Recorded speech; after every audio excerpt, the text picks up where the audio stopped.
Bonjour, alors Marie-Jeanne Kergoat, de l'Institut universitaire de gériatrie de Montréal. Donc, comme Institut de gériatrie, on a un rôle dans la deuxième et troisième ligne d'expertise dans les soins aux personnes âgées. Et aujourd'hui, on va avoir une représentation de ça, c'est-à-dire qu'on a un programme actif. L'Institut a une partie hospitalière à l'intérieur de laquelle il y a une unité de courte durée gériatrique où sont admis des cas complexes qui requièrent finalement l'intervention de plusieurs acteurs. Alors, aujourd'hui, on a le plaisir, j'ai le plaisir de vous introduire Dr. Josie Roussy. Dr. Roussy, qui est gériatre à Lévis et qui fait une année de formation supplémentaire en neurogériatrie sous la responsabilité du Dr. Hélène Masson, neurologue, et moi-même et Dr. Claire ici. Je vais également vous présenter Marie-Hélène Gagné, qui est neuropsychologue à l'Institut, qui est avec nous depuis quelques années et ensemble, elles vont vous parler de l'évaluation cognitivo-comportementale au chevet et en neuropsychologie en partant de la base d'un cas clinique qui s'est présenté à l'unité de courte durée gériatrique qui a demandé l'intervention de l'équipe interprofessionnelle. Alors, je vous laisse la parole. Merci de votre présentation, Dr. Kergoat. Alors, via la présentation, peut-être d'abord, on n'a pas de conflit d'intérêt à déclarer. Puis donc, c'est ça, comme Dr. Kergoat le disait, via la présentation d'un cas clinique d'intérêt qu'on a eu à l'automne, les objectifs aujourd'hui seront de développer ou en tout cas de parfaire, si vous avez une bonne expérience gériatrique déjà, votre approche structurée pour le questionnaire d'un patient avec atteinte cognitivo-comportementale, d'approfondir l'examen neuro-cognitivo-psychiatrique qui peut être réalisé au chevet du patient et de décrire, de vous familiariser un peu là, par des exemples concrets là, de tests neuropsychologiques qui peuvent être utilisés dans un cas d'atteinte cognitivo-comportementale ou ici plus spécifiquement auprès d'un patient là, qui est aphasique. Alors, je vais présenter les deux premiers objectifs qui sont davantage, c'est ça, cliniques, puis Dr. Gagné en neuropsychologie aura par la suite la deuxième partie. Alors, bon, pour la première partie, justement, on nous a dit que la plupart d'entre vous aviez déjà une bonne expérience gériatrique. Alors, je vais solliciter vos capacités de raisonnement clinique en vous présentant le cas de M. P, que vous devrez approcher à la manière de Colombo. Je vais compléter au fur et à mesure avec les éléments qui sont pertinents à rechercher pour ce patient. Alors, je vous présente le cas de M. P que j'ai évalué à l'automne avec Dr. Claire en gérontopsychiatrie, Dr. Masson en neurologie. C'est un patient qui était hospitalisé à l'UCDG ici à l'Institut. C'est un homme de 74 ans qui est droitier, qui a été référé par la travailleuse sociale de son C3S pour une évaluation cognitive, une évaluation de la sécurité à domicile. Les principaux symptômes, c'est qu'en fait, depuis 3 ans, il présente un retrait social puis une atteinte langagière marquée, sous forme de blocage et de manque d'humour. Il est connu coronarien, il a subi 3 pontages. Il y a une maladie artérielle aussi périphérique, là, il a subi un pontage aorto-bifémoral, a souffert d'une thrombose de l'artère fémorale commune. Et hypertendu, dyslipidémique, souffre d'une insuffisance rénale chronique légère. C'est un ancien fumeur, il a arrêté ça fait une quinzaine d'années, puis il consomme environ 3 verres de vin par semaine. Je vous ai donné très peu d'informations, mais déjà vous amorcez un processus de raisonnement clinique. Avant même d'obtenir plus d'informations, vous vous rendez au chevet du patient. Quelles sont d'emblée vos hypothèses diagnostiques? Je vous écoute.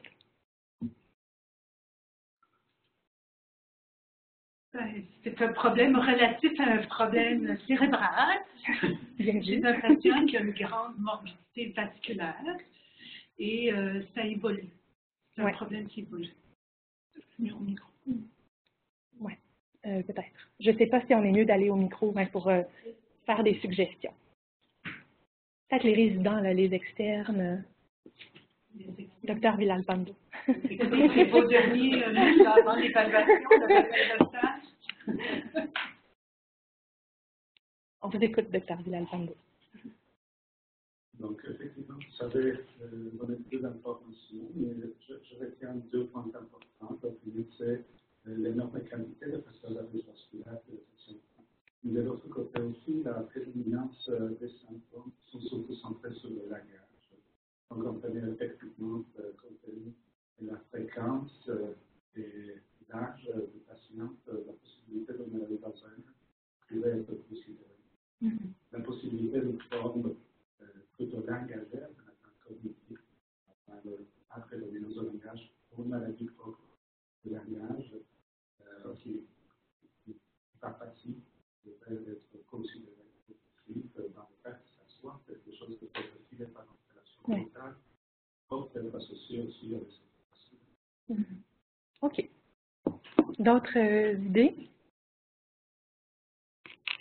Correct, on continue. Je vais peut-être pointer des gens en cours de présentation. Alors, je vous présente mes hypothèses diagnostiques. Bon, il y en a peut-être d'autres là à considérer, mais d'abord, c'est certain, comme gériatre, là, je pense à une maladie neurodégénérative. Mais on n'a pas l'examen. Il nous manque plein de détails. Oui. Alors là, le diagnostic différentiel, ici, il est encore large, on en est conscient. Mais c'est sûr, on parle de symptômes qui évoluent depuis 3 ans. On ne sait pas encore est-ce que c'est progressif, tout ça. On n'a aucun détail, en fin de compte. Mais bon, est-ce qu'on parle d'atteinte langagière? Est-ce que ça pourrait être effectivement une aphasie primaire progressive, un Alzheimer atypique, logopénique? Je parle de retrait social. Bon, on ne sait pas encore à quel point est-ce que le comportement est en avant-plan par rapport au langage. Donc, la variante comportementale de la DFT, on la garde en tête pour le moment. Plusieurs facteurs de risque vasculaire. Est-ce qu'il pourrait y avoir une bonne charge vasculaire, un AVC localisé de façon stratégique? Je pense que là, aussi avec le peu d'informations qu'on a, bon, on garde en tête aussi de façon plus large, là, toujours d'exclure une lésion occupant de l'espace. Ça pourrait être psychiatrique, donc on parle de retrait social. Est-ce qu'il pourrait être déprimé? Est-ce que ça pourrait être autre chose? On ne connaît pas non plus sa personnalité sous-jacente. Est-ce que là, on se dit que depuis 3 ans, retrait social semble être pire, mais quelle sorte de monsieur c'était à la base? Est-ce que ça pourrait contribuer? Puis en gériatrie, on se pose toujours la question, est-ce qu'il pourrait y avoir une contribution pharmacologique? Qu'on aurait pu ajouter, bon, bilan métabolique, tout ça, ça viendra. Mais donc, c'était les principales hypothèses à ce moment-là. Qu'est-ce que vous souhaitez savoir de plus à l'histoire?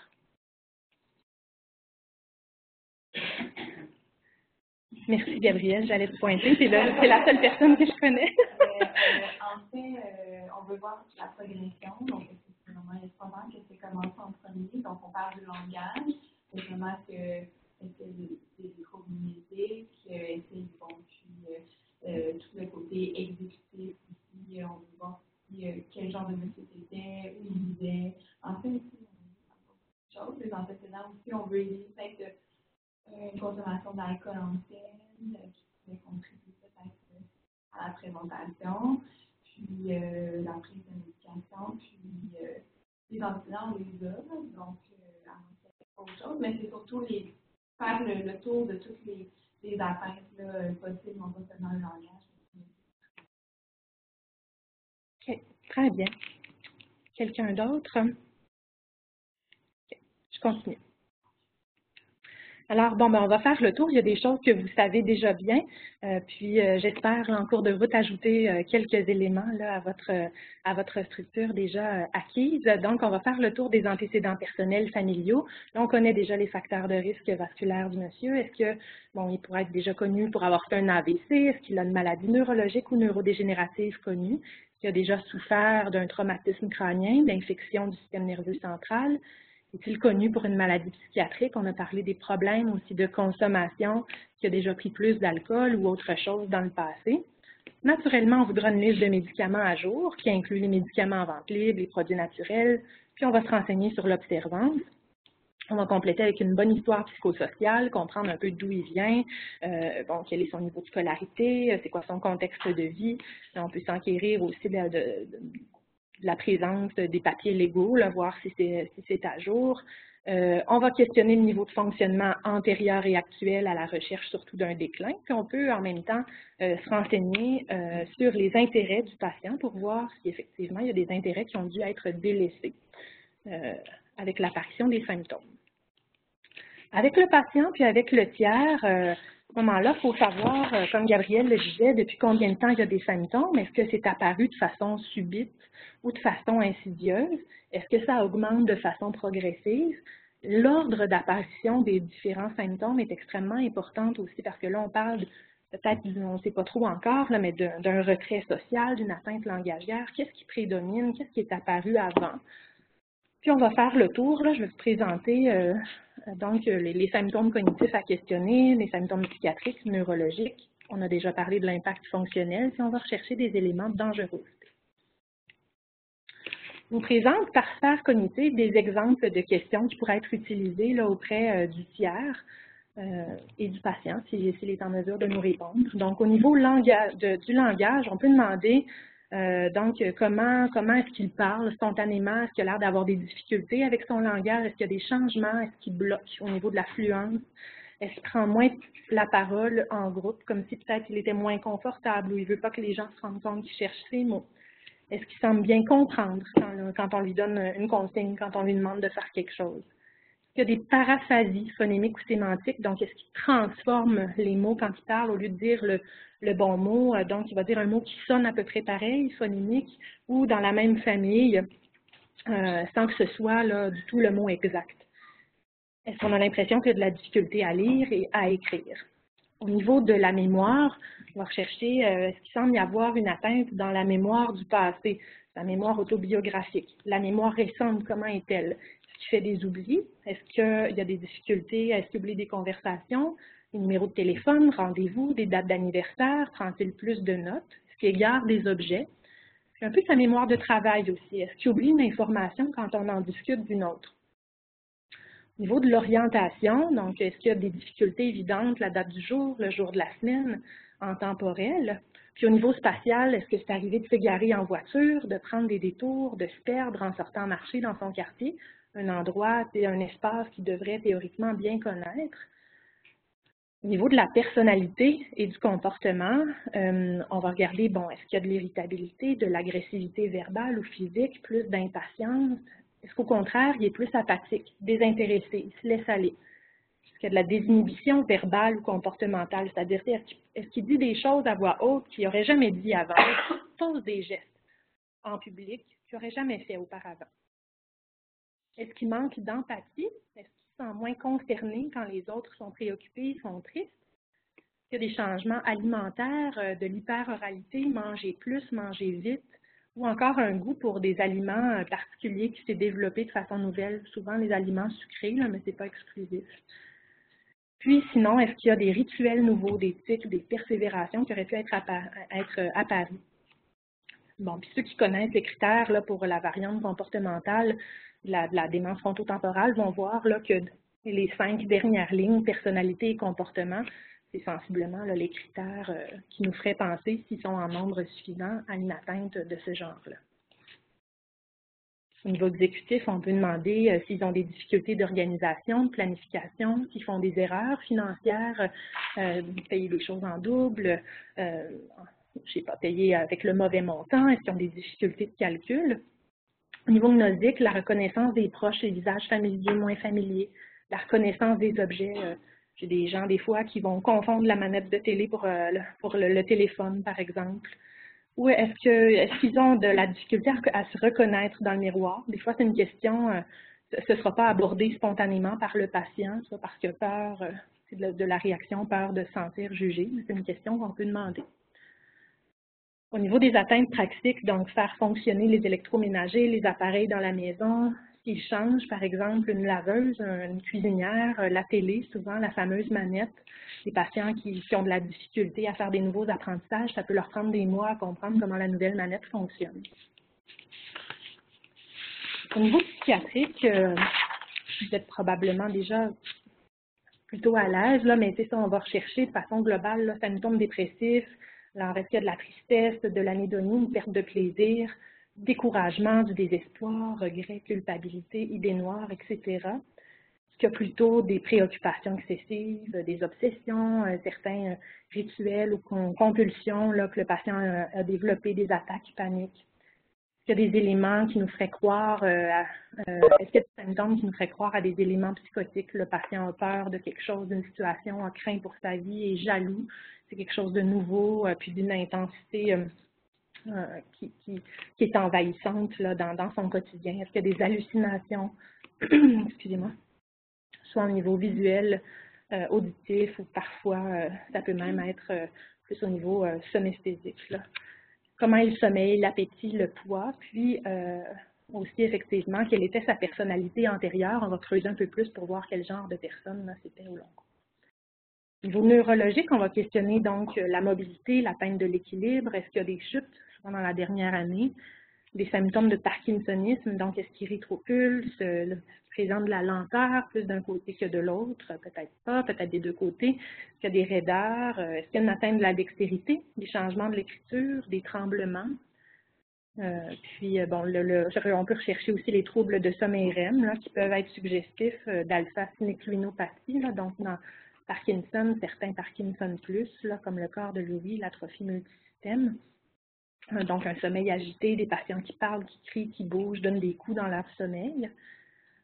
On va rechercher aussi les symptômes neurologiques focaux, donc en particulier chez notre monsieur avec plusieurs facteurs de risque vasculaire. Est-ce qu'il y a une asymétrie du visage, un côté du corps plus faible ou qui semble moins bien que l'autre côté, là, par exemple? Est-ce qu'il y a des symptômes suggestifs d'orthostatisme, des étourdissements, petits points noirs, tête légère, jambes lourdes au changement de position? C'est des mouvements involontaires, soit bon, des tremblements, mais sinon ça peut être des myoclonies ou autre chose. Puis est-ce qu'il y a des douleurs qui peuvent interférer, entre autres, avec la mobilité, puis une atteinte de l'équilibre, là, si elle est présente. Alors, on revient à M. P.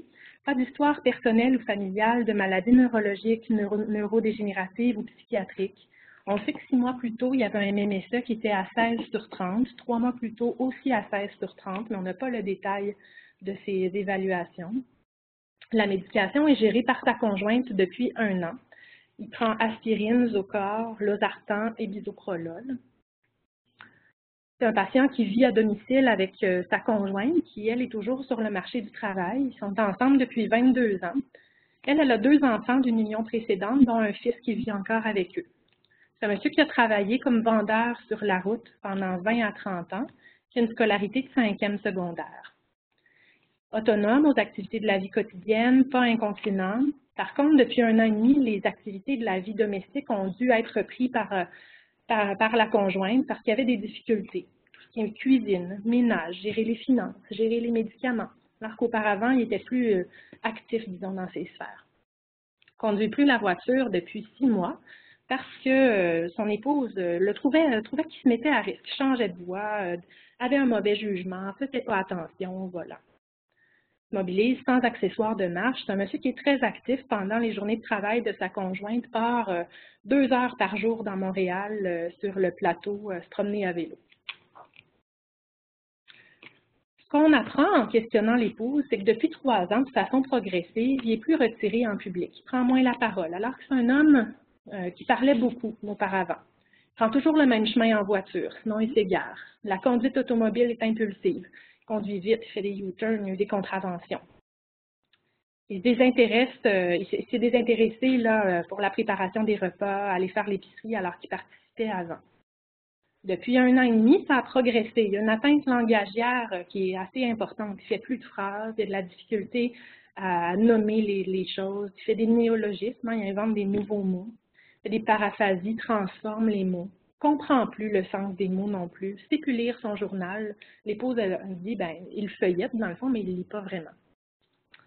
Il cherche ses clés, il égare des objets, il ne sait plus faire fonctionner certains appareils dans la maison, micro-ondes, cellulaires, changer les postes de télé.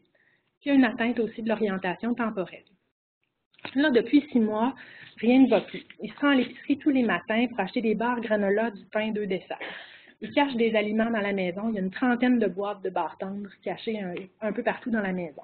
Il mange sucré, il mange des chips, boit 2 litres de jus d'orange à chaque jour. C'est très différent de ses habitudes antérieures. Un monsieur qui a toujours eu peu d'empathie, mais maintenant qui est complètement indifférent, puis qui peut même porter des commentaires à voix haute là, sur le poids des gens. Il a uriné sur le départ au golf pendant un tournoi pour l'entreprise de son épouse, puis il est allé faire du vélo en sous-vêtements parce qu'il ne trouvait pas ses vêtements. Il est allé pareil. Il est très rigide, très routinier. Il se couche à 19h30. Il se lève dans la nuit pour déjeuner puis se faire un café. Il va faire son vélo. Il va prendre sa douche vers 15h30 puis il se met en pyjama ensuite. Il est perdu puis il est extrêmement mécontent si on brise cette routine-là. Au niveau de la cuisine, il a brûlé un chaudron il y a quelques mois. Il a fait fondre un plat Tupperware au four. Il voulait cuisiner un bouilli, mais il a mélangé les ingrédients avec ceux pour se faire des barres tendres. Il peut dire, quand il s'exprime, pout-pout, ding-ding, si c'est pas quel mot employer. Il est incapable de passer un appel. Il ne reconnaît plus les membres de la famille de sa conjointe lors des rencontres. Il n'y a absolument aucun élément là, qui nous fasse croire qu'il puisse être dépressif, maniaque, anxieux, psychotique. Il n'y a aucun symptôme neurologique ni de changement de la mobilité. Puis quand on lui demande, le patient il est venu à l'hôpital pour son cœur. Il n'y a aucune difficulté langagière, comportementale ou dans toute autre sphère cognitive. Sur l'unité, c'est un monsieur qui marche vite, qui est quand même en forme, donc il tente de quitter à répétition pour retourner à la maison. Ce n'est pas vraiment parce qu'il ne veut pas être hospitalisé, mais lui, il va aller se promener, il va aller faire son vélo. Il est ramené une fois par les policiers, puis il a été retrouvé sur le point de prendre le bus là, en face de l'hôpital. Puis quand on le questionne, ben, il accepte de rester, mais il réussit quand même à nous décrire là, le trajet qu'il aurait pris pour se rendre à la maison. Puis malgré les atteintes langagières, on réussit à le comprendre. Donc, beaucoup de symptômes. Que rechercherez-vous au chevet du patient? Au niveau neurologique, au niveau cognitif.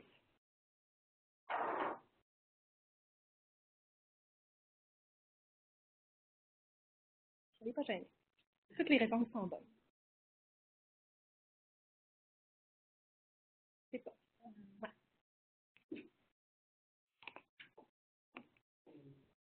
Ouais. On a comme un tableau qui est comme une atteinte de plusieurs éléments cognitifs. On n'a pas juste une voix. Donc, c'est sûr qu'il y a clairement une atteinte frontale avec plein de critères que vous avez décrits, donc le changement de l'identité, le manque d'empathie, la désinhibition, etc. Donc, il y a ça, mais il y a aussi les perturbations, les atteintes des pratiques, des fonctions exécutives. Donc, on vient un petit peu partout. Donc, chercher à l'examen neurologique, c'est sûr qu'il faut s'assurer qu'il n'y a pas d'éléments neurologiques. Donc, une atteinte frontale, ça peut être en compte trouvée dans une vasculaire, c'est plus au niveau frontal. Donc, on va faire un examen neurologique complet. C'est sûr que ce qui est les maladies, du Parkinson, c'est peut-être moins là-dedans, moi, que je me trompe, là, parce que tous les éléments frontaux, ben, on pourrait trouver ça dans une DSP, mais je trouve que ça fait peut-être moins classique. Sinon, les tests cognitifs, on pourrait toujours faire la base frontale, même si je pense qu'à l'histoire, on a déjà pas mal de choses qui vont dans cette voie-là. C'est sûr que, bon,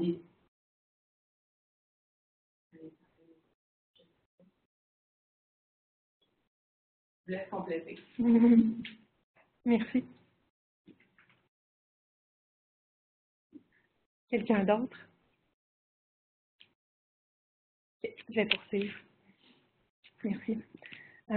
Donc, effectivement, l'examen neurologique, c'est important en fait, de faire un examen neurologique complet, là, en particulier pour chercher des signes de latéralisation, donc asymétrie des parts crâniennes, des forces, des modalités sensitives, des réflexes hyper vifs avec un Babinski, par exemple, qui pourrait nous orienter, selon l'examen, plus vers une cause centrale. Puis en particulier, on va porter attention au mouvement extraoculaire, rechercher la limitation verticale, c'est-à-dire le regard qui ne va pas complètement vers le haut ou vers le bas. Des saccades hypométriques, c'est-à-dire que quand on met un index, disons qu'on le fait en vertical, on met un index en haut, on met un index en bas, puis on demande au patient de changer de cible, regarder le doigt du haut, regarder le doigt du bas. Puis, à ce moment-là, l'œil, s'il y a une atteinte des saccades, si les saccades sont hypométriques, l'œil ne parvient pas à atteindre directement la cible. Donc, il y a comme des saccades pour parvenir pour parvenir à regarder là, directement l'index. Puis, on peut rechercher aussi des mouvements Je vais le dire, ouais. Puis on peut rechercher aussi des mouvements oculaires anormaux, comme des ondes carrées, là, notamment quand le patient a le regard fixe vers l'avant, on peut voir bouger l'œil, là, puis ça peut faire une sorte de saccade un peu carrée. Ces trois signes-là, s'ils sont présents, peuvent orienter vers une paralysie supranucléaire progressive. On va rechercher aussi des signes de dysphagie. Est-ce que le patient semble avoir la voix humide? S'il tousse, est-ce qu'il a l'air d'avoir de la difficulté à se dérimer? On peut même faire le test de la voix mouillée avec le verre d'eau. Les signes de dysphonie, est-ce qu'il a une voix nasillarde? Est-ce qu'il y a de la... Le test de la voix mouillée, en fait, c'est ça, c'est qu'on donne un verre d'eau au patient, on lui demande d'avaler une gorgée, puis on le fait parler rapidement après. Puis si la voix nous semble humide, ça peut être un signe de pénétration, là, donc de fausse route de la gorgée d'eau qui a été avalée. Ça pourrait être un signe, c'est frustre, là, c'est pas une évaluation d'orthophonie, mais ça peut nous donner quand même un certain indice qu'il peut y avoir de la dysphagie chez ce patient, qui puisse être à risque, en fait, d'aspiration. Puis, on va rechercher aussi la labilité émotionnelle, donc un patient qui peut se montrer correct là, au niveau de l'humeur rapidement, de façon inappropriée, peut se mettre à pleurer. Puis, ces signes-là, s'ils sont présents, peuvent orienter vers des symptômes pseudo-bulbaires qu'on voit dans certaines maladies, Parkinson+, notamment. La dysphagie peut aussi se voir dans le Parkinson, là, ceci dit. Mais bon, si on avait cette triade-là, ça peut orienter vers les Parkinson+. On va rechercher aussi le tremblement de repos, le parkinsonisme, donc en particulier la bradykinésie, la rigidité, donc qu'on va souvent tester au niveau des membres supérieurs, mais on va regarder aussi la rigidité axiale, là, qui va être prédominante dans certains syndromes parkinsoniens. C'est important de mentionner aussi l'asymétrie, s'il y en a une. On va évaluer les sensibilités corticales, donc astéréognosie, agraphesthésie. Astéréognosie, si on fait fermer les yeux du patient, on lui met quelque chose, une clé, un trombone dans la main, il doit deviner ce que c'est juste en touchant. Agraphesthésie, le patient a les yeux fermés, on écrit un chiffre dans sa main, puis il doit deviner quel chiffre c'est. Là, on en fait plus qu'un naturellement pour avoir une idée plus moyenne, là. Puis, on va rechercher aussi l'apraxie, en particulier une apraxie asymétrique. Je vais revenir plus tard là, pour les praxies. S'il y avait des atteintes donc asymétriques de l'apraxie ou encore si les sensibilités corticales étaient atteintes dans un contexte approprié, un contexte de parkinsonisme, ça pourrait nous faire penser à une dégénérescence cortico-basale. On va compléter l'examen cérébelleux aussi, est important parce qu'il peut y avoir des atteintes neurodégénératives qui touchent le cervelet, comme l'atrophie multisystème, la version cérébelleuse. On va faire les réflexes primitifs, qui sont des signes frontaux là, de relâchement de l'inhibition frontale s'ils sont présents.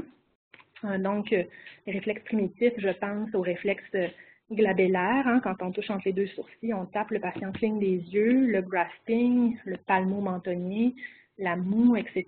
Là, il y en a plusieurs. Puis, bon, s'il y a une accumulation de réflexes primitifs ou si c'est asymétrique, c'est d'autant plus indicateur là, que ce soit pathologique.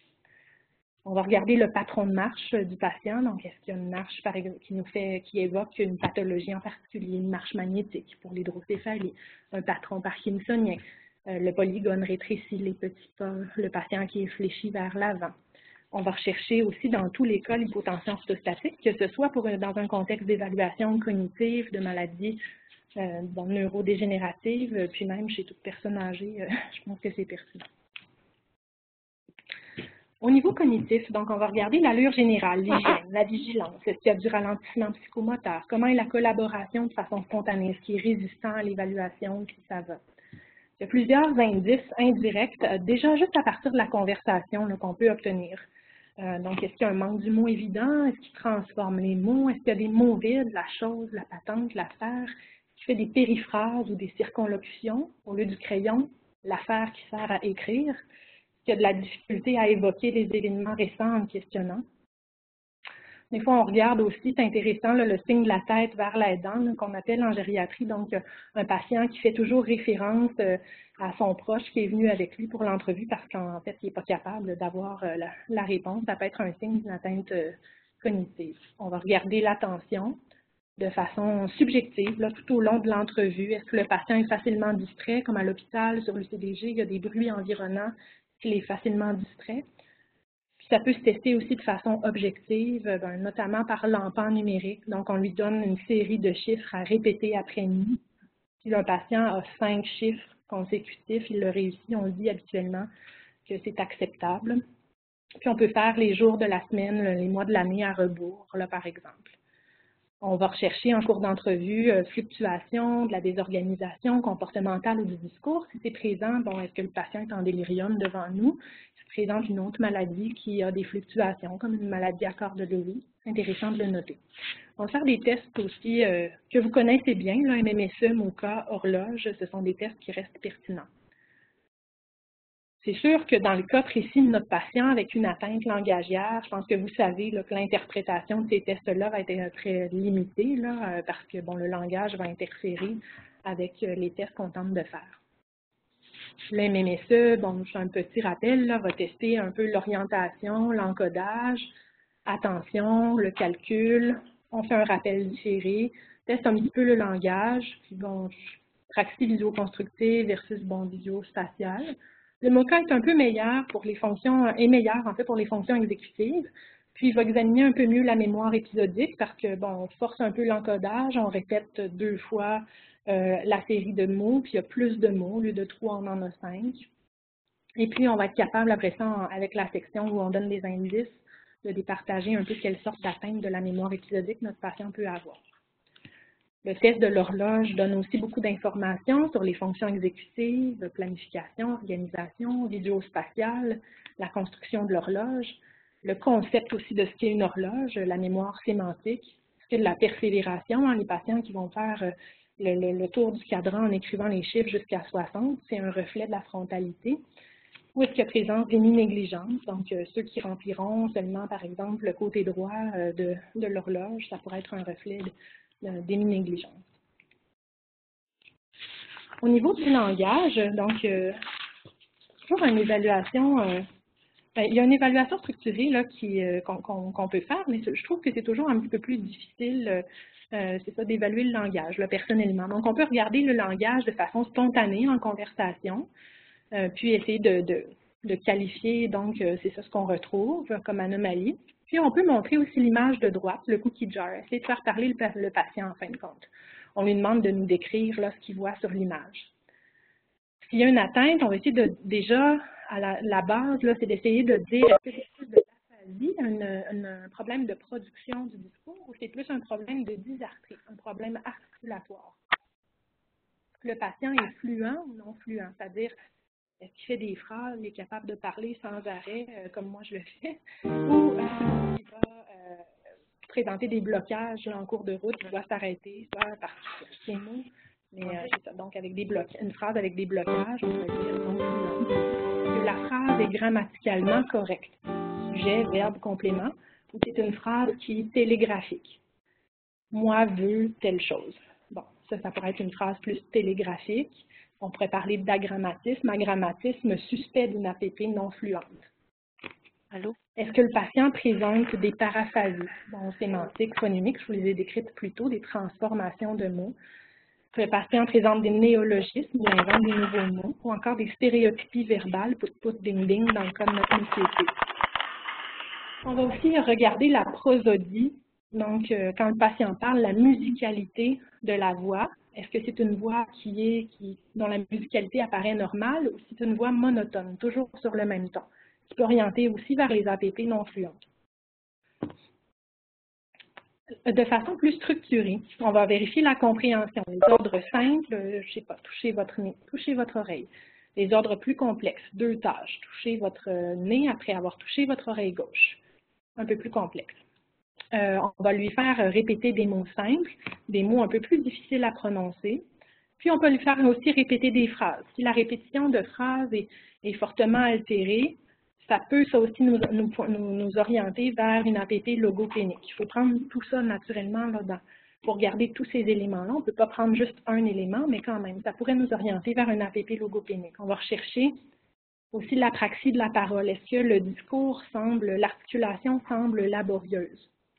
On va montrer des dessins, des objets, on va faire nommer, voir s'il a de la difficulté à trouver le mot. Puis s'il y a de la difficulté, bien en fait, est-ce qu'il sait ce que c'est? Puis à ce moment-là, on tombe plus dans le sémantique puis dans les mnésies. On peut tester aussi certaines associations sémantiques, trouver la paire, par exemple, dans un groupe de mots, dans un groupe d'images, trouver l'intrus dans un groupe de mots, dans un groupe d'images. On teste les capacités de lecture et d'écriture. Puis en particulier, on va rechercher la dyslexie, la dysgraphie de surface qui peuvent être présents dans la démence sémantique. Donc, en fait, les patients avec atteinte sémantique ont plus de difficultés avec la lecture des mots irréguliers. Moi, je vous ai écrit des petits exemples. Donc, le mot « sous », il pourrait le lire « Saoul », comme c'est écrit en fin de compte. Il pourrait l'écrire comme ça se prononce, « sous », S-O-U. Le mot « cœur », ben là, ça aussi, avec l'association de voyelles, il pourrait avoir de la difficulté puis lire « coeur » ou « coeur ». Puis, il pourrait l'écrire, ben là, soyez imaginatifs, là, toutes les réponses sont bonnes, j'ai mis des exemples. On a parlé tantôt de la batterie d'efficience frontale, effectivement, c'est une bonne idée.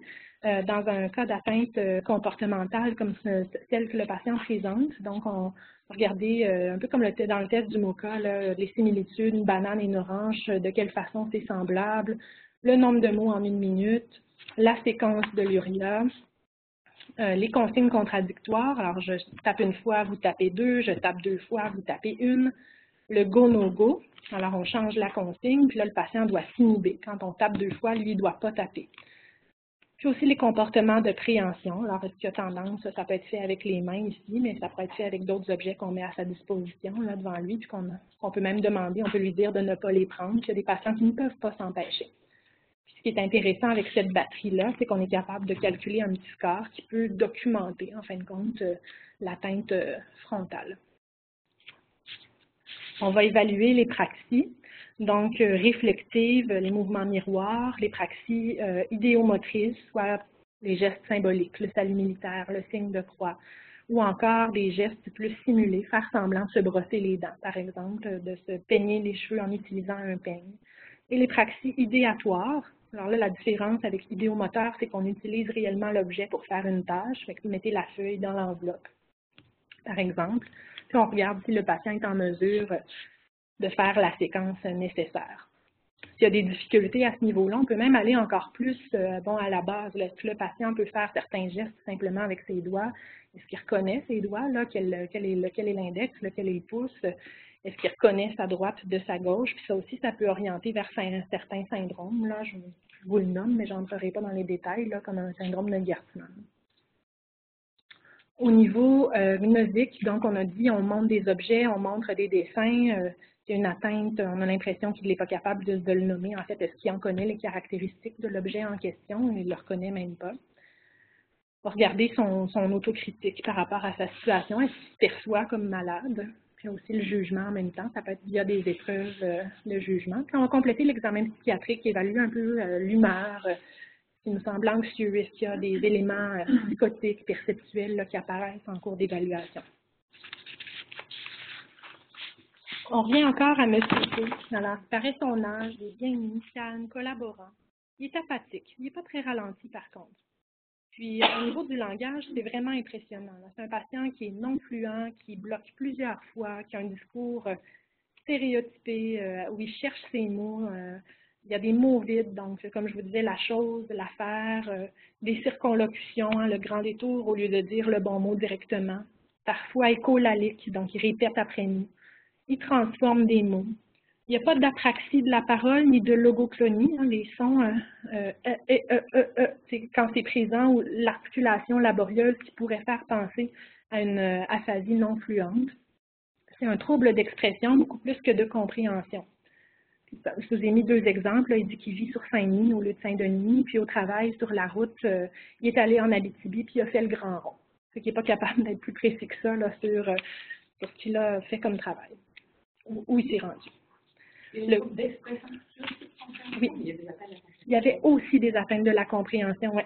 Puis la compréhension simple, c'est ce que j'écris ici, là, était quand même les ordres simples, il les comprenait bien, mais la compréhension complexe, par exemple, dès qu'il y avait 2 tâches, que c'était le moindrement complexe, ça n'allait pas. Le cookie jar nomme peu d'éléments, il est très bref. Il est capable de répéter un mot simple, mais la répétition des phrases, c'est difficile.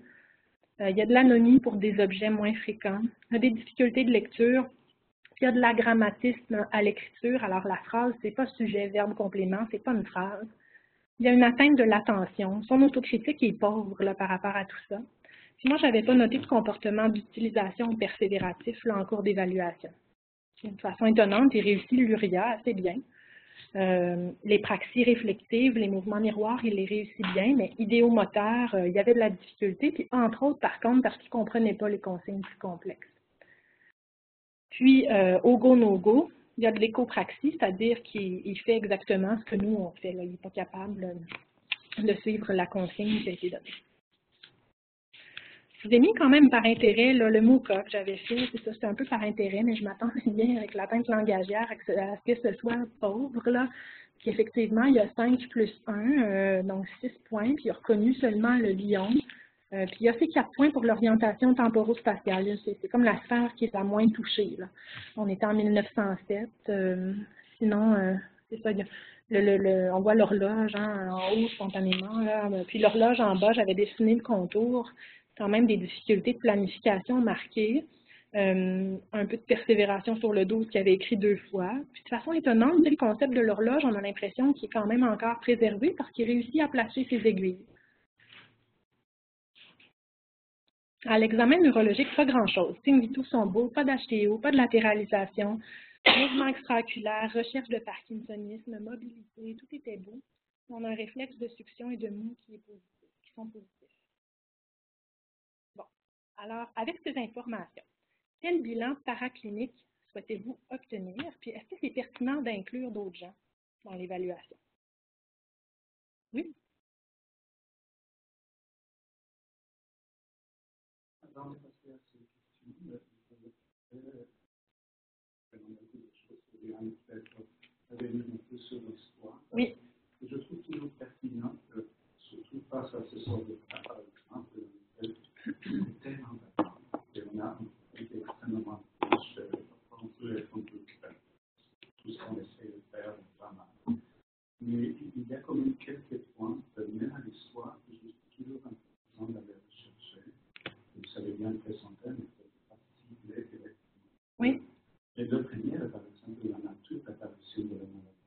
C'est une maladie qui est très simple, de façon rapide, soudain. C'est quelque chose qui progresse doucement au cours du temps. Quelque chose de soudain qui pourrait nous suggérer plutôt des lésions structurelles. Oui. Une apparition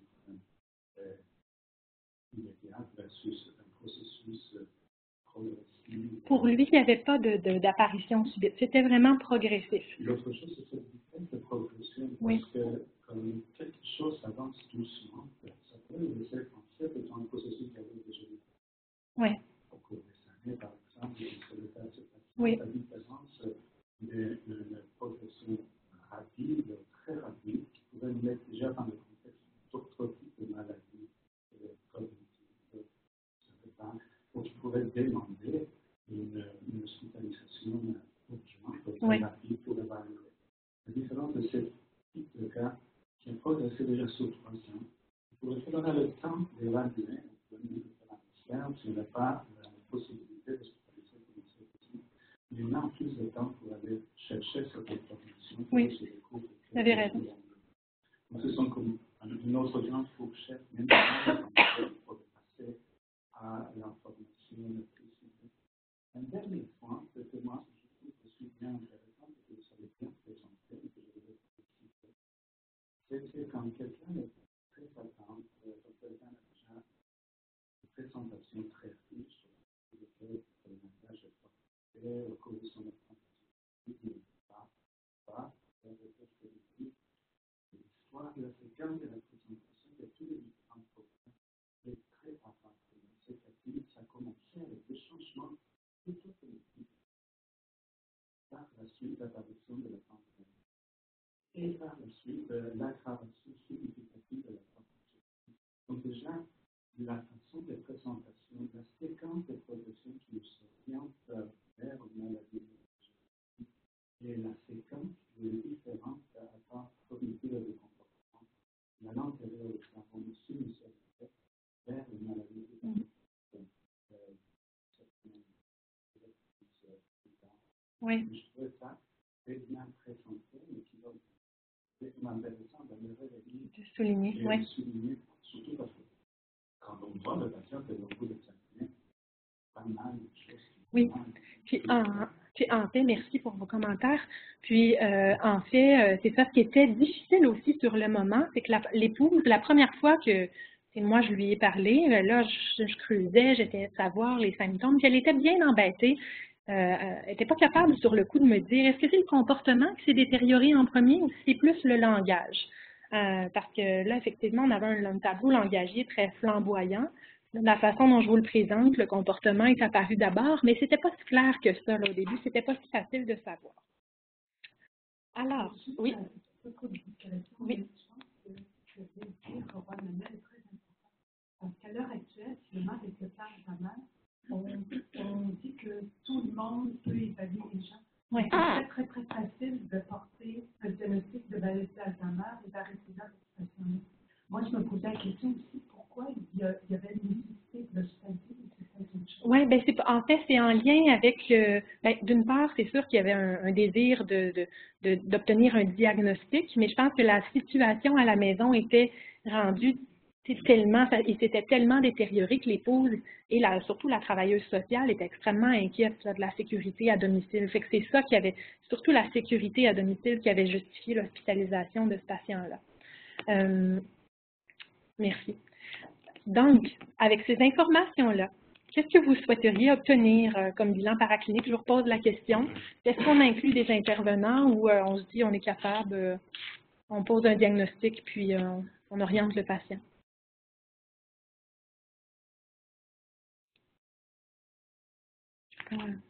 Madame avec la presse. À côté de Gabriel. On va dire. Je m'excuse. Comme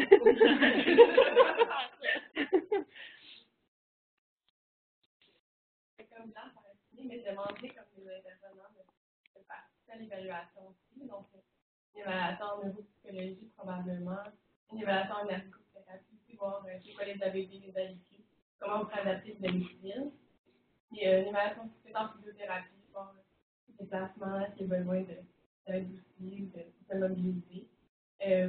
Sinon, paraclinique, on parle des bilans de laboratoire. Oui, globalement, si tu veux suggérer certains bilans. Je sais que je serais comme rapport TSH, des doses, d'être sûr qu'il n'y a pas comme des facteurs de démence qui seraient réversibles aussi à travers ça. Non, mais c'est juste FSC, c'est un bilan un peu global, comme on hospitalise le patient. D'accord. Est-ce que tu ferais des imageries? Mais sûrement un scan cérébral, probablement. Je ne sais pas. Non, en tout cas, c'est déjà, on fait un rayon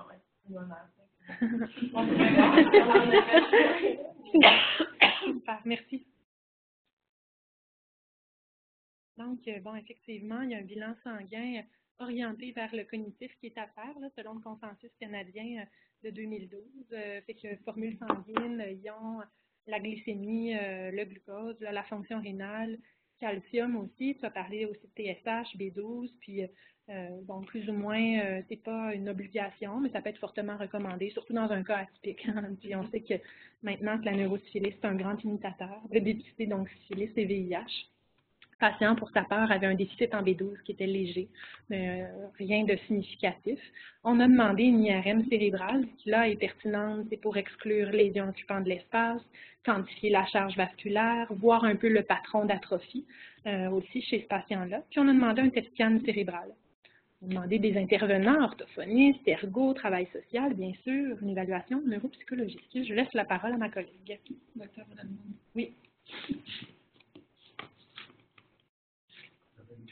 Concernant l'imagerie. Oui. Est-ce que tu considères qu'un niveau cérébral est essentiel dans ce cas-ci, supposons que c'est un patient qui a moins d'accès? Oui. Donc, est-ce qu'on fait à tout le monde une imagerie comme ça, ou est-ce qu'on va le faire parce qu'on a déjà des diagnostics différentiels en tête? Oui. Ou est-ce qu'un scan cérébral, par exemple, dans le contexte d'une patiente qui est unique, qui est en région, il a souvent de certains langues, des déplacements de langue pour avoir les deux.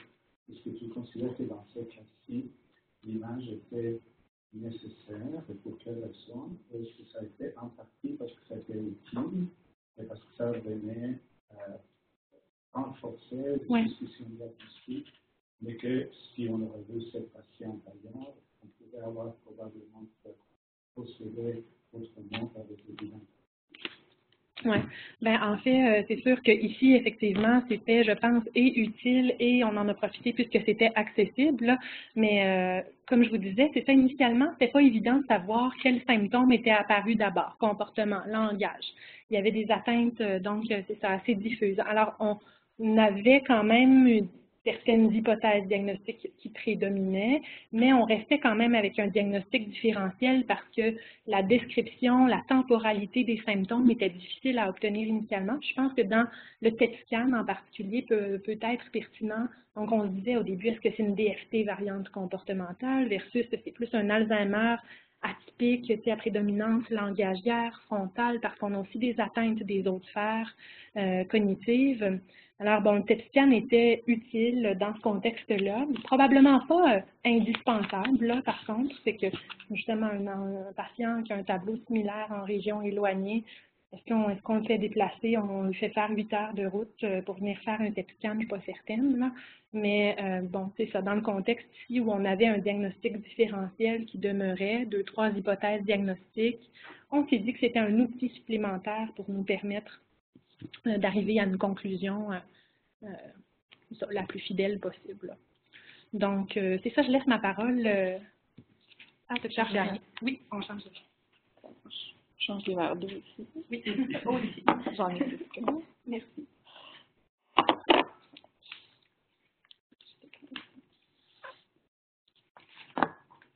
OK.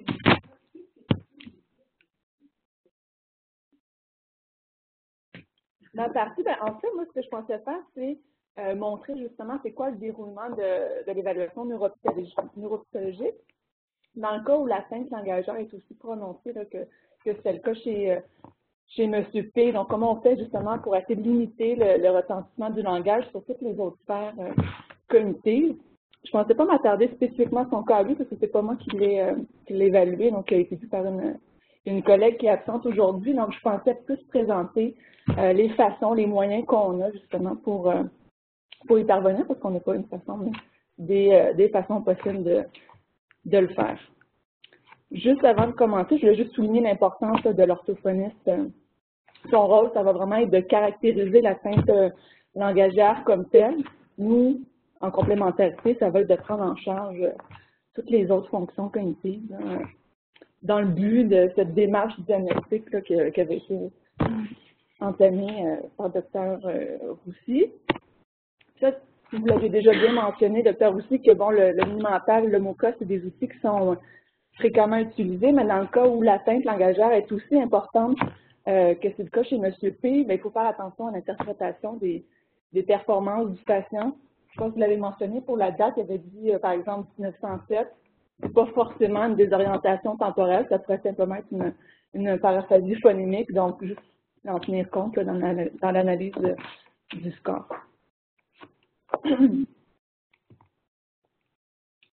Donc, nous, en neuropsychologie, ce qu'on va faire, c'est qu'on va utiliser des épreuves visuelles standardisées, donc selon des normes. Les principales normes, c'est selon l'âge, le niveau de scolarité, en essayant justement de prendre plus des tests qui sont style oui-non, des tâches de reconnaissance qui nécessitent peu ou pas de réponse verbale. Et on va aller évaluer toutes les autres fonctions cognitives comme la mémoire, l'attention, les praxies, le fonctionnement exécutif, la sphère des musiques, donc des habiletés visuo-perceptuelles et visuo-spatiales. Donc, je vais vous présenter des épreuves visuelles qu'on peut utiliser. Ce qu'il faut garder en tête, en fait, c'est qu'il n'y a pas de trousse magique pour évaluer le fonctionnement cognitif. Il n'y a pas une façon de procéder. Il y a des façons de faire. Et on va toujours s'adapter à plusieurs paramètres de l'évaluation, que ce soit le degré d'atteinte cognitive du patient. Donc, est-ce que les atteintes sont plutôt légères? Bon, dans ce cas-ci, je pense que c'était assez sévère. On tient compte des antécédents socio-académiques. Est-ce que c'est un patient qui est dépressif, qui est anxieux? Donc, ça, on le fait vraiment au fur et à mesure. Donc, même si on a prévu certaines tâches, souvent, on met ça de côté puis on s'ajuste au patient en cours d'évaluation. Et de la façon moi je l'ai organisé, c'est que j'ai mis les tests dans des différentes sphères cognitives, mais ce qu'il faut savoir, c'est qu'il n'y a pas un test neuropsy qui est pur, donc souvent ça évalue, il y a un chevauchement entre les différentes fonctions cognitives. Par exemple, si j'utilise un test de mémoire, puis le patient obtient des performances qui sont déficitaires, ça ne veut pas dire forcément que je vais conclure à un trouble musique. Le problème pourrait venir d'ailleurs, ça pourrait être un problème attentionnel par exemple. Donc, ça soulève l'importance aussi du travail, tous les aspects qualitatifs de notre évaluation neuropsychologique. Donc, je vais commencer avec la mémoire épisodique. On est toujours à la recherche, en fait, de voir s'il y a un syndrome amnésique de type hypocamptique qui pourrait nous orienter justement vers un diagnostic de maladie d'Alzheimer, bon, dans ce cas-ci, qui serait plus de forme atypique. Donc, un test qu'on peut utiliser, c'est le BVMTR, pour Brief Visual Memory Test.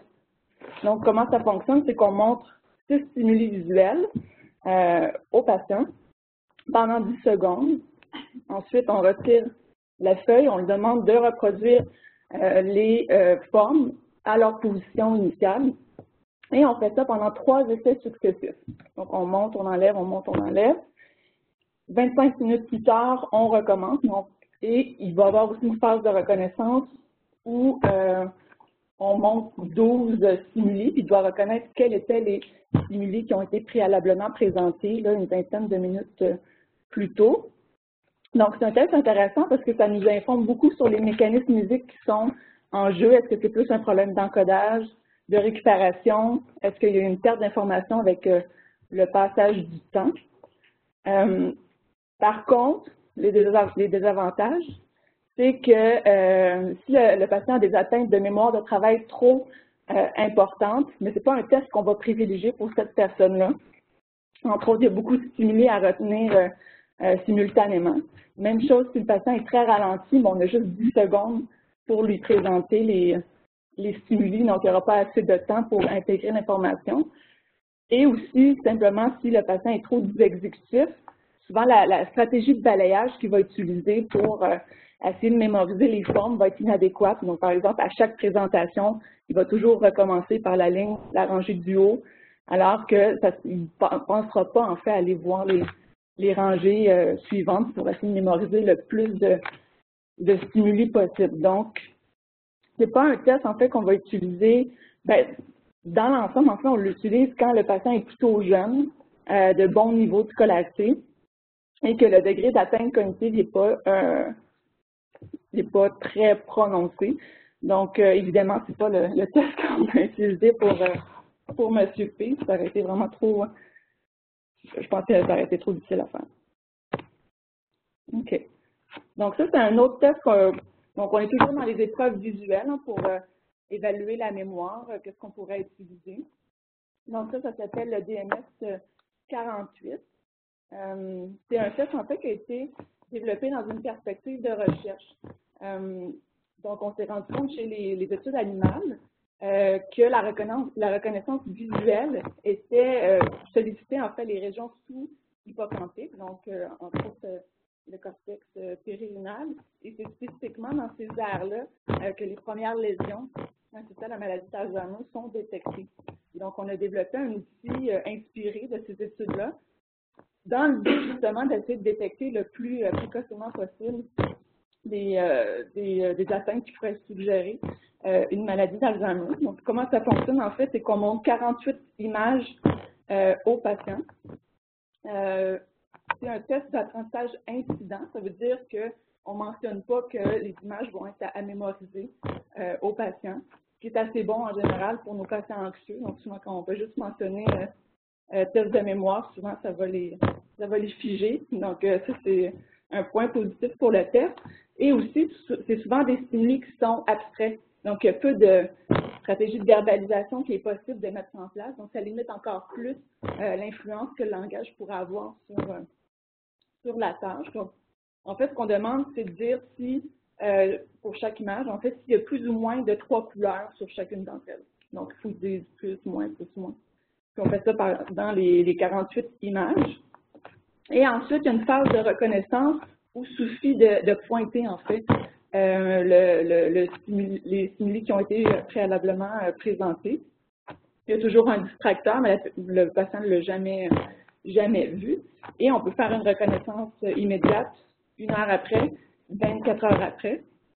Donc, ça nous donne beaucoup d'informations sur l'encodage, la consolidation, donc est-ce qu'il y a eu un maintien ou une perte d'informations avec le passage du temps. Par contre, les bémols, en fait, c'est un test qui est assez facile à réussir et peu sensible. Donc, ce qui veut dire que si le patient l'échoue, on peut être pas mal certain qu'il y a effectivement un problème de mémoire, mais s'il réussit, on peut toujours pas l'exclure non plus. Donc, ça, on en tient compte aussi dans le choix des épreuves qu'on va utiliser. Ça, je vais en parler rapidement, mais ça ressemble au DSMS 48 que je viens juste de vous présenter. Une phase d'encodage, une phase de reconnaissance, où il suffit de pointer l'image qui a été présentée. Sauf qu'ici, il y en a 24.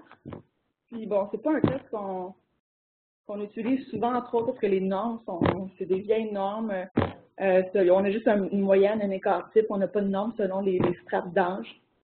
Mais c'est le test qui a été utilisé avec M. P, entre autres, parce que je pense qu'il y avait pas moyen de faire, il y avait tellement d'atteintes cognitives importantes que je pense par la simplicité du test, la rapidité aussi du test, c'est celui qui a été sélectionné.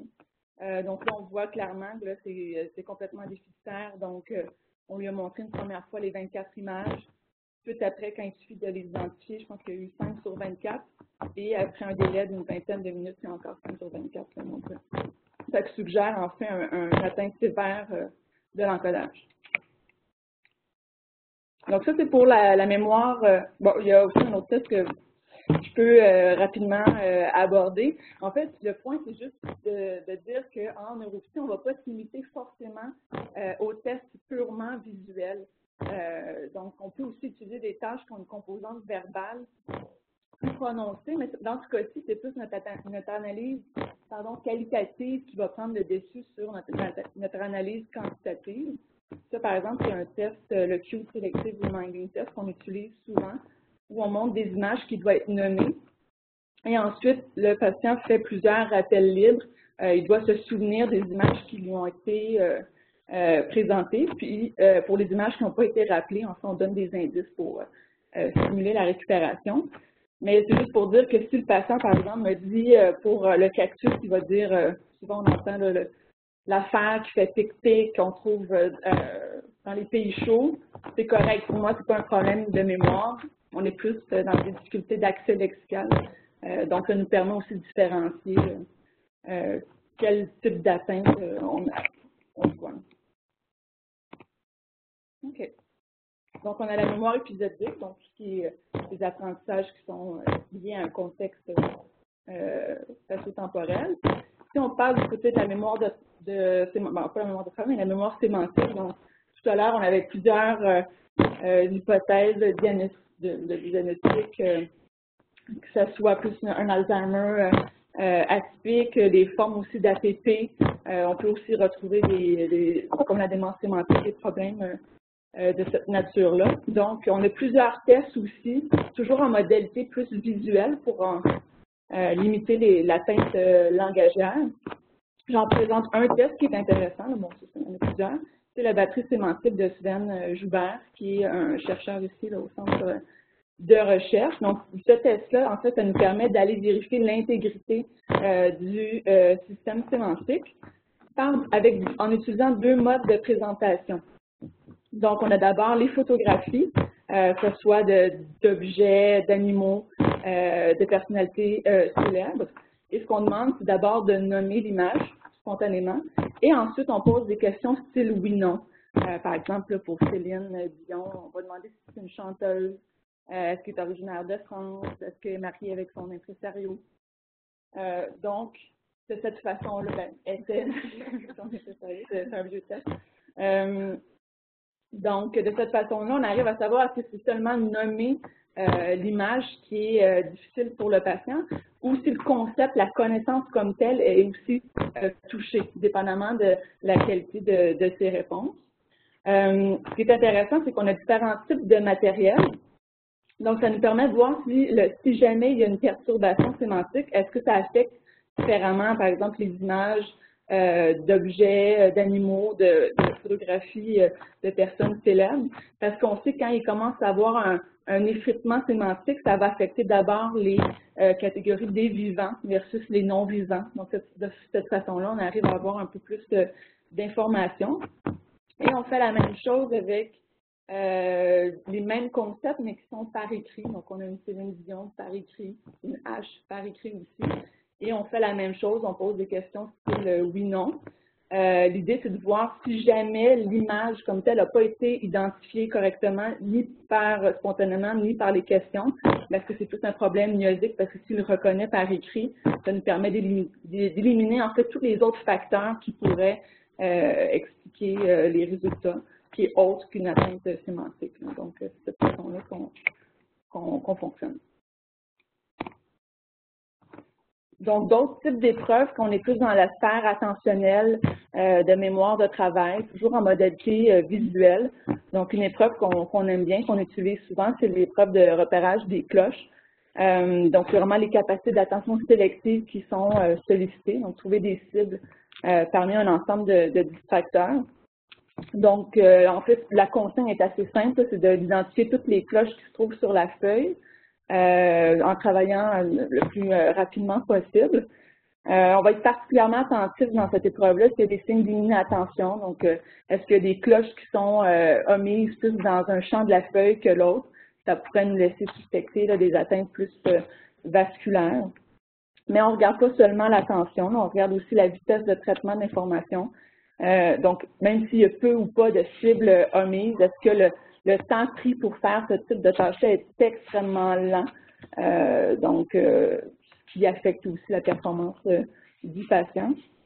Et on regarde aussi la stratégie de balayage visuel qui a été utilisée. Donc, est-ce qu'il fonctionne de manière très systématique pour trouver les cloches? Est-ce que sa recherche est complètement désorganisée, éclatée? Donc là, c'est plus une information sur ses capacités d'organisation qui nous donne des informations sur le fonctionnement plus exécutif dans ce cas-ci. Mémoire de travail, tout à l'heure, on a parlé plus des enfants numériques. Ça, c'est une tâche plus d'enfant visio-spatial qui c'est un peu l'équivalent, mais en modalité visuelle. Ça s'appelle les blocs de Corsi. Donc, en fait, c'est une planche qu'on met devant le patient avec 10 blocs. Et en fait, on touche les blocs selon une séquence qui est prédéterminée. Et le patient doit répéter, toucher les blocs dans le même ordre dans un premier temps. Puis plus on avance, plus la séquence s'allonge. Et on fait, donc ça c'est plus pour les composantes de rétention passive de l'information. Puis on fait la même chose, mais plus la composante de manipulation, où là le patient doit répéter l'ordre, mais dans le sens inverse, hein, un peu comme ce qui est déjà fait. Il y a différentes. Ouais, non, c'est ça. Non, il y a différentes versions. Je n'ai pas compté sur celle-là, mais en général, il y a 2 versions qui existent. Ouais. Mais le principe reste le même. OK. Bon, ça, c'est un test, je ne vais pas m'attarder longtemps aussi là-dessus. C'est un peu le même fonctionnement que la batterie de Dugan que je vous ai présentée. C'est un test de dénomination d'images. On montre des images aux patients qui doivent nommer. On essaie de voir justement si c'est plus l'accès lexical qui est problématique, est-ce que c'est plus les aspects sémantiques ou plus mnésiques. Donc, ça peut ressortir dans ce type de tâches-là. Des erreurs typiques là, perceptuelles qu'on peut entendre pour le masque, en fait, ça va être la tasse. Donc, eux, ils vont percevoir une tasse. Cette semaine, je pense, pour la fléchette, j'ai entendu seringue. Un stylo, un crayon. Stylo. Puis qu'est-ce qu'il y avait d'autre? Seringue, tournevis.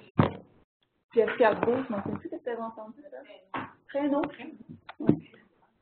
OK. Ouais, je pense l'espèce de... Donc, ça, c'est un autre type de tâche, même si la composante verbale reste assez prononcée, mais on arrive un petit peu à cheminer là-dedans pour éliminer quelle est la source du problème. Je pense que c'est l'orthophoniste qui l'avait fait, cette tâche-là, avec M. P. Ça, c'est juste un autre test qu'on a toujours en modalité visuelle pour un petit peu affiner notre compréhension des mécanismes visuo-perceptuels. Donc, vraiment de base de perception.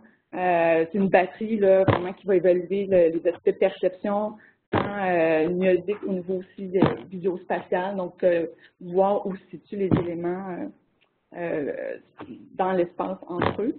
Par exemple, ici, il suffit de dire s'il voit un X ou non. Donc, c'est vraiment la base de la perception qu'on peut utiliser. Encore là, un peu une réponse verbale, juste dire oui ou non. On est plus au niveau du côté des praxis. Donc, ça, c'est la figure de Ré, un grand classique qu'on va utiliser, qui nous donne beaucoup d'informations, un peu comme l'horloge. Donc, autant au niveau visuo-constructif, la stratégie de planification que le patient a utilisée pour construire sa figure. Donc, ça, c'est ce qui s'appelle au fonctionnement exécutif. J'aurais pu aussi placer cette tâche-là dans la mémoire épisodique parce que c'est une tâche aussi qu'on peut faire un rappel immédiat, un rappel différé. Donc, une fois que la copie est faite, on retire le dessin, on demande de la reproduire par cœur. Donc, ça teste aussi la mémoire. On est attentif aussi d'inattention. Est-ce qu'il y a un champ du dessin qui a été oublié? Donc, souvent, la croix peut disparaître facilement. Puis, tout ce qui touche aussi les aspects visuospatiaux, donc tous les éléments par rapport aux uns aux autres, par rapport à la relation spatiale. Donc, ça, c'est vraiment une figure complète qui nous donne beaucoup d'informations et qui ne nécessite pas le patient de capacité d'engagement. Et finalement, au niveau du fonctionnement exécutif, bon, ça, c'est toujours dans la mesure où il n'y a pas de fonctionnement exécutif dès qu'il y a des problèmes de compréhension ou une atteinte cognitive vraiment importante. Ça limite vraiment l'évaluation de cette sphère-là, tant au niveau des capacités de planification, d'inhibition et de flexibilité cognitive. Les tâches les plus simples qu'on pourrait utiliser, c'est justement, bon, le tapping, nous on appelle ça le tapping conceptuel, mais c'est la même chose que qui se retrouve dans le bref. Oui. C'est ça? Oui. OK. Il y a aussi les frises de Luria où on est sensible aux signes de persévération, donc qui pourraient nous orienter vers une atteinte plus frontale.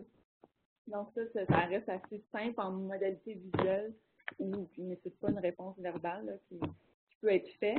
Sinon, on a des épreuves un peu plus qui mettent un peu plus au défi, dont les tours de Londres, où l'examinateur a un modèle et on place donc les billes dans une certaine position et le patient doit déplacer ses billes pour qu'au final nos deux planches soient identiques. Donc ça fait appel beaucoup à la planification. Il faut déployer des stratégies pour résoudre le problème. Souvent, ce qui peut se passer, c'est qu'il y a des règles à respecter aussi. Je ne vais pas rentrer dans les détails, mais il y a plusieurs règles à respecter pendant qu'ils font la tâche. Donc, souvent, s'ils se retrouvent devant une impasse, ils ont de la difficulté à trouver des alternatives. Donc, ça peut nous informer plus sur la flexibilité, si le patient est rigide, est-ce qu'il va enfreindre la règle, même s'il sait qu'il n'a pas le droit, mais parce qu'il ne voit pas comment autrement il pourrait s'y prendre pour résoudre le problème. Donc, ça, c'est des tâches plus complexes. S'il y a moindrement un problème de mémoire de travail, il y a quand même plusieurs règles à retenir en simultané. Le problème de compréhension, c'est quand même plus complexe. Donc, c'est pour ça qu'on c'est pas un type de tâche qui a été utilisé pour M. P. Puis un autre type de tâche, c'est la dernière, en fait, c'est l'épreuve de Brixton où on a un cercle noirci. Et à chaque fois qu'on change la page du test, en fait, le patient doit prédire où va se trouver le prochain cercle. Donc, ça suit souvent une règle simple d'addition, soustraction. Et à un moment donné, la règle va changer. Donc, ça demande d'être capable de détecter la règle, mais aussi de s'adapter au changement, au contexte de l'environnement. Ça, c'est un test qui est particulièrement sensible, tout ce qui est détection de régularité de séquence, qui est sensible aux lésions striatales du noyau caudé. Donc, entre autres, pour les patients qu'on soupçonne une maladie de Parkinson, c'est un test qui est pas mal systématiquement fait. Encore là, s'il y a des problèmes de compréhension, c'est beaucoup trop complexe à réaliser pour un patient de style MCP. Donc, c'est quelques épreuves, je ne vous ai pas tout présenté, je pense qu'on a beaucoup de matériel, mais dans la modalité visuelle, je pense que c'est des tests qu'on peut faire. Comme un peu le Dr. Latando l'avait souligné, l'évaluation, je ne pense pas que l'évaluation neuropsychologique de M. P était très aidante pour orienter le diagnostic parce que tout était vraiment au plancher, il n'y avait pratiquement aucune tâche que fonctionnait. Donc, c'est ça que je pense qu'en général, c'est intéressant de le présenter. Je pense qu'on change.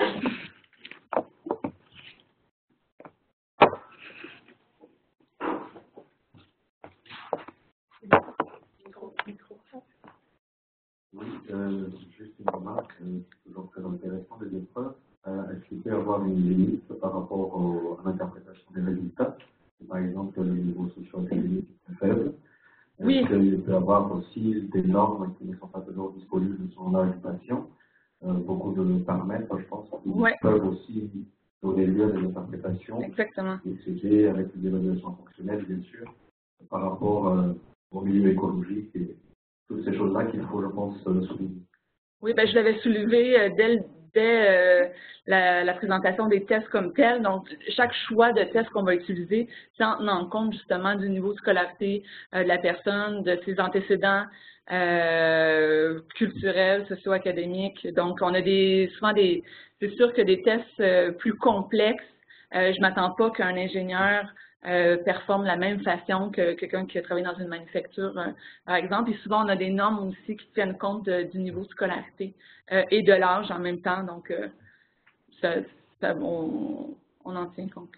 La question, c'était surtout, est-ce que vous parvenez toujours à avoir le bon diagnostic ou est-ce que il peut y avoir des situations où vous avez quand même des difficultés et que c'est peut-être l'évolution qui permettra de changer?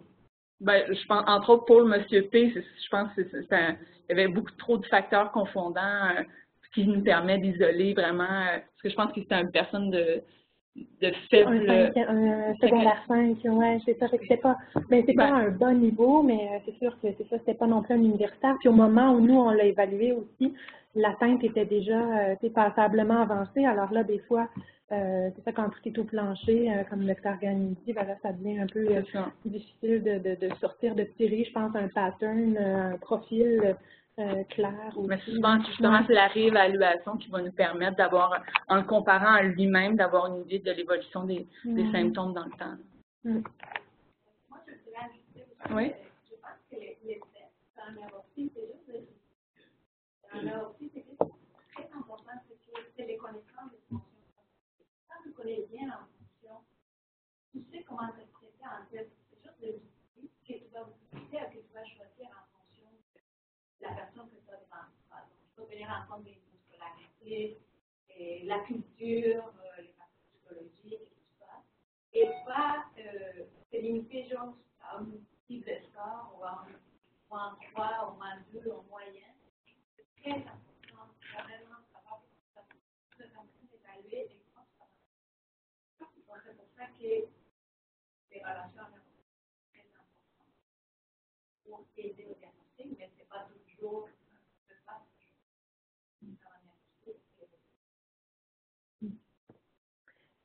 Merci. Alors, on revient sur le cas de M. P. Alors, finalement, aussi, en questionnant l'épouse, on confirme que c'est vraiment l'atteinte comportementale qui était apparue avant l'atteinte langagière. À l'IRM cérébral, il y avait une nette atrophie à prédominance frontotemporale, bilatérale, un peu plus marquée à gauche, et puis quand même surprise. Là, on sait qu'il y avait plusieurs facteurs de risque vasculaire, une ancienne lésion ischémique du gyrus frontal moyen gauche. Donc, un AVC quand même localisé de façon stratégique. Au TET scan, un aspect qui est compatible avec une atteinte neurodégénérative de type frontotemporal, une asymétrie pariétale gauche plus que droite qui suggérait en plus une atteinte vasculaire sous-jacente.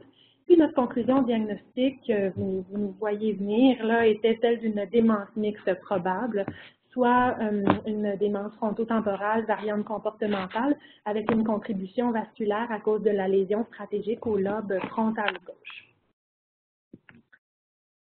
Pendant son hospitalisation, pour le risque de fugue, il y a un vélo stationnaire. Les gens étaient imaginatifs, là, donc ça a été installé dans sa chambre. Ça a fait un certain temps. Il a fait du vélo, puis à un moment donné, bon, ça fonctionnait plus. Il y a du trazodone qui a été ajouté là, pour aider au sommeil, puis qui a aidé aussi à diminuer un peu l'agitation en journée. Puis, il a été relocalisé. Le retour à domicile n'était pas possible. Là, il y avait trop d'atteintes, l'épouse travaillait. Il a été relocalisé en hébergement sur une unité prothétique étant donné le risque de fugue.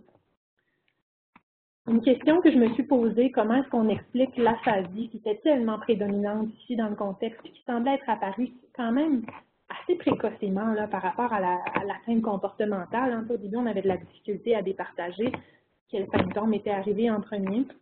Mais bon, d'une part, la localisation de l'AVC ancien au gyrus frontal moyen-gauche semble pouvoir être impliquée au niveau justement de la fluidité du langage, là, principalement.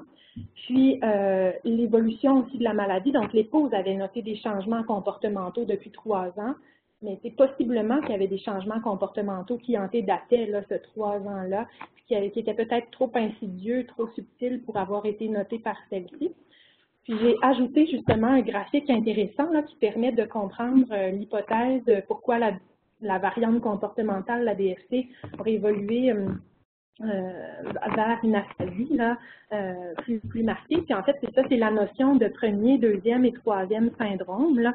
Ça permet, c'est un papier là, qui propose en fait ça permet d'anticiper comment la maladie peut évoluer, puis un peu dans quelle proportion des cas là, ça survient. Donc ici, c'est un neuropsychologue là, qui me suggérait ce papier-là, puis ça correspond en fait à ce que lui a observé dans sa pratique.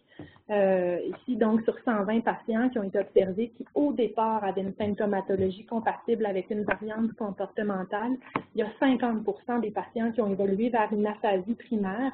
C'est au moment où le clinicien voit le patient, il pourrait sembler avoir une aphasie primaire progressive, mais quand on revient en arrière et qu'on établit la chronologie des symptômes, en fait, au départ, c'est ça, c'est vraiment le diagnostic correspondait davantage à une démence frontotemporale, la variante comportementale. Puis, ces patients-là évoluaient en aphasie primaire au bout d'à peu près 3 ans et demi. Et ça pourrait correspondre au tableau que notre patient a présenté. Là, je trouvais ça intéressant. Finalement, là, juste, je vous ai mis, je sais qu'ici, on n'est pas dans le cas, justement, d'une aphasie primaire progressive, là, mais puisqu'on, comme je vous le disais, je trouve que c'est souvent plus difficile d'évaluer le langage, de se faire une idée quand on a une atteinte langagière prédominante, est-ce que c'est plus non-fluent, logopénique, sémantique, un algorithme qui permet de peut-être s'orienter à partir d'une brève évaluation plus rapidement vers un diagnostic plus que l'autre. Donc, selon que l'atteinte est progressive, si on a l'impression d'un patient dysarthrique, une articulation laborieuse, de l'agrammatisme, les phrases qui sont télégraphiques, ça peut orienter plus vers du non-fluent. La répétition des phrases est altérée, plus vers une logopénique. Si on a l'impression que le patient ne comprend pas bien le sens des mots, plus vers une démence sémantique. Alors, c'est grossier, ça ne remplace pas l'orthophoniste, ça ne remplace pas la neuropsychologue, mais des fois, ça peut permettre déjà pour un clinicien dans son bureau, d'avoir une idée préliminaire là, de diagnostic. Alors voilà. En conclusion, j'espère qu'on aura été en mesure d'ajouter quelques éléments là, à votre structure, à la structure d'évaluation que vous possédez déjà. Puis, j'espère aussi que ça vous a permis de vous familiariser avec différents outils neuropsychologiques qui peuvent être employés dans des contextes justement de patients aphasiques. Voilà.